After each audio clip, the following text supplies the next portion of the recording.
recognize the former Vice President of Nigeria and my leader, Alhaji Atiku Abubakar. All other protocols duly.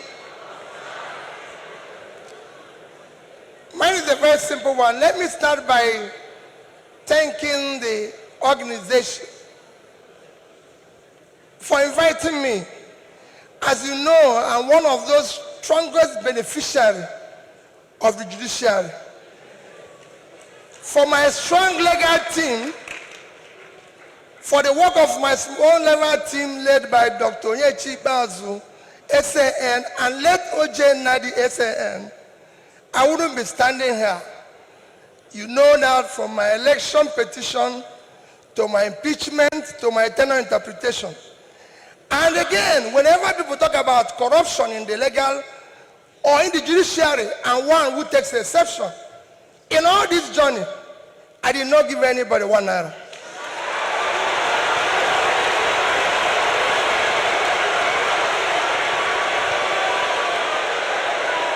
So for me,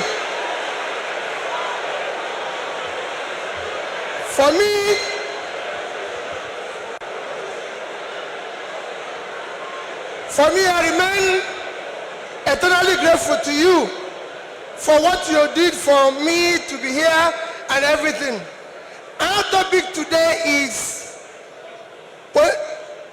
democratic transition in the 21st century Nigeria, 2023 and beyond. I think it's for great people like you or people like Chimamanda invited, but for me as a trader, I'll try to contribute in my own little way, the way I think we should go.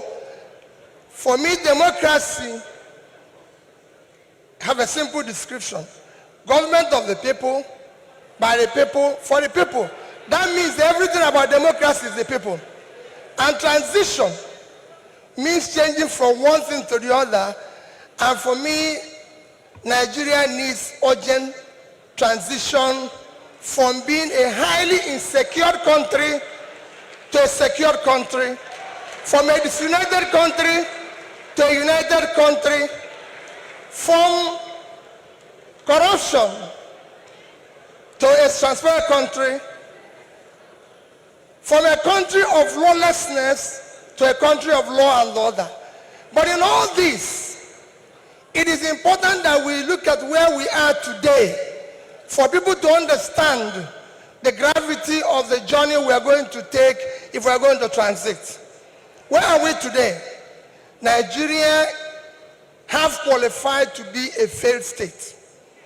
We have met the 2 or 3 biggest characteristics of a failed state. Number one is when you're no longer in charge of your territory. Today, we are among the top terrorized countries of the world. We are among the top kidnapping countries of the world. Banditry, criminality, bandits have taken over some parts of this country. Nigerians are being killed daily. All sorts of criminality is going on daily. Even our most important source of foreign exchange revenue, oil, is today 80% stolen. That shows how bad it is. We are the only country, apart from Venezuela, who we know is their own is because of sanctions, that is not meeting up its OPEC quota.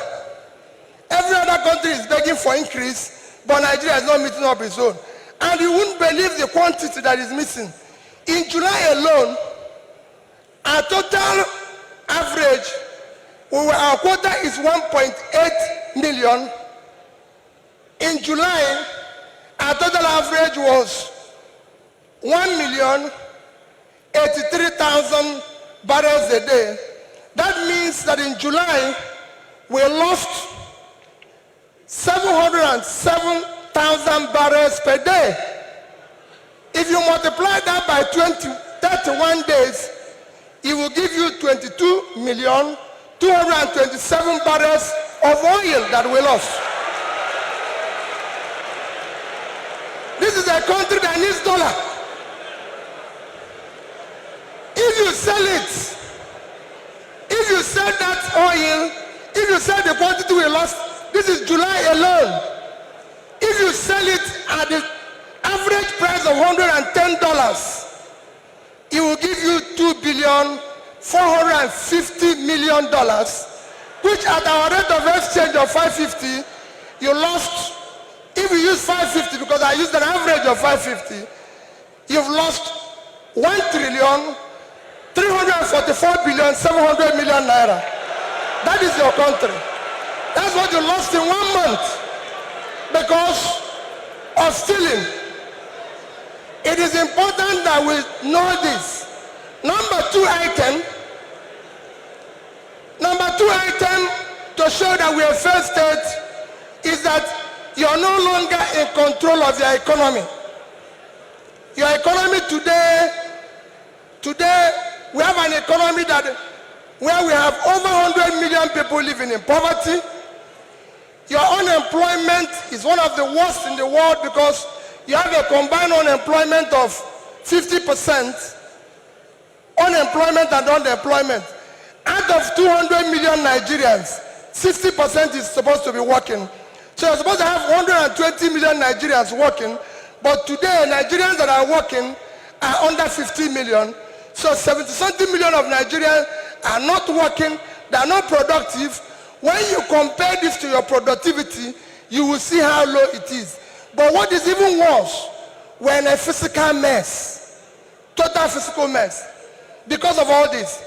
Between January this year and April, the total revenue of federal government of Nigeria is 1,630,000,000,000 naira. Their expenditure is 4,720,000,000,000. If you minus this, we have a deficit of 3.100,000,000,000. That shows almost 20% to almost 200% is the deficit. And this is the crisis you face. How did we come here? It's a cumulative effect of leadership failure over the years. Because it's 10%, I'll stop here, I would have talked about power. How did we come here? What are we going to do very quickly to come out of this? Very quickly, you need to have a visionary, articulated, competent leadership to start turning around this.